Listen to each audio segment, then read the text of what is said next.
उसके खिलाफ में एक आवाज़ उठाई है कि अगर मेरा कॉज बिल्कुल सही था कि हमारा फैसला जनता करेगी, कोई काका नहीं करेगा। काका ने दिल्ली में जाके सेटिंग कर ली, जयपुर में लोगों को गोल घुमा दिया, 4 बीजेपी के लूप होल्स पकड़ लिए और दिल्ली बैठ के टिकट कटवा दी। फिर तो फायदा क्या राजनीति करने का। प्रधानमंत्री में चुनाव किस बात के लिए हो रहे हैं? काका तय कर दे कौन यहाँ पे एमएलए एमपी बनेगा, कौन प्रधान प्रमुख बनेगा।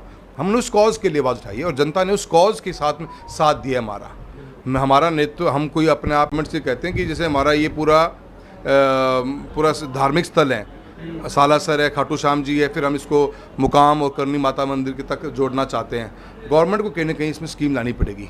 कल तक लिमिटेशंस थी बोलने की, सर्वे की रिपोर्ट आएगी, उसके बाद में इसको मजबूती से मुद्दे उठाएंगे। मेरा क्षेत्र में आज भी 3 ऐसी बड़ी तहसीलें हैं, बीदासर है, सदाशर से आगे हनुमानगढ़ का है और तारनगर तहसील ऐसी हमारी जहाँ पे रेल कनेक्टिविटी नहीं है।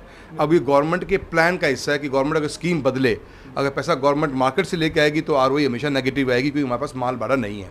अगर गवर्नमेंट ने अपने वीजीएफ की अवेबिलिटी गैप फंडिंग करी तो ज़रूर ये जुड़ सकती हैं और इस पर हम बड़ी मजबूती के साथ में गवर्नमेंट का दिमाग को वहाँ फोकस कराएंगे कि इनकी भी रिक्वायरमेंट है।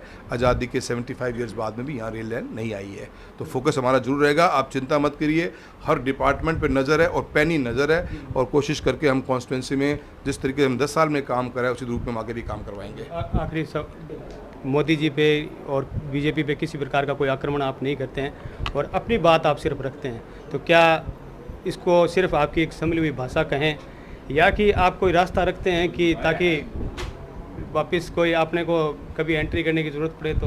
अरे सर, क्या आपने हम कितना बड़े इशू को लेकर चले, आपने क्या बात सोचनी हमारे बारे में? बिल्कुल नहीं जी, कांग्रेस ने एक परिवार का हिस्सा बनाया, एक जिम्मेदारी दी है, टीम ने काम किया, जनता ने विश्वास कांग्रेस के नाम पे दिया है। मजबूती से इस पार्टी में ही हैं, इस पार्टी में रहेंगे।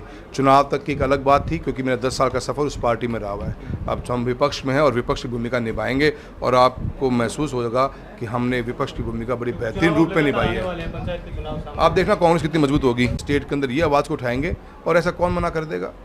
जल जीवन मिशन आया तो पानी आएगा ना, कौन मना कर देगा कि बीजेपी के ही सांसदों के पास पानी जाएगा कि बाकी हिंदुस्तान पानी नहीं पिएगा?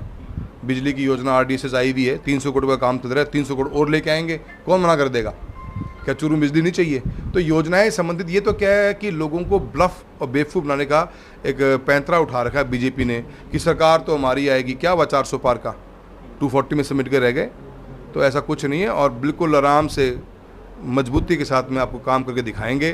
पहले भी किया और आगे भी करेंगे। अगर इन्होंने रोड़े अटकाए तो वो भी पब्लिक एटलाज भी नंगा करने का काम करेंगे कि भैया इस प्रॉब्लम काम के अंदर इस चीज़ तरह काम नहीं होने दिया जा रहा। लोगों को प्रताड़ना है। आप देखिए ना, चुनाव होने के बाद में एक साथ कितने बच्चों को ट्रांसफ़र कराया गया, एक जातिगत विशेष के ऊपर टारगेट किया गया, लोगों को भरे चुनाव में धमकाया गया कि क्या आपको दारू की गाड़ी नहीं भरनी है? आप पत्रकार महोदय, आप समझदार हो, पब्लिक में ये इमोशन ये ला के दीजिए ताकि यूथ हमारा एजुकेटेड हो, मोटिवेटेड हो। क्या आप भाषण दे रहे थे? क्या आपको लकड़ी गाड़ी नहीं भरनी? आपको डीजल चोरी के लेकर नहीं आना? क्या दारू गाड़ी नहीं भरनी आपको? वो लोग आज भी विचार रखते हैं और अभी भी इस चुनाव के रिजल्ट के बाद में भी किस तरह की जो हरकतें हो रही है, हमें सबसे छुपा कुछ नहीं है। वक्त आएगा हम उसके ऊपर भी मजबूती से आवाज़ उठाएंगे। मजबूत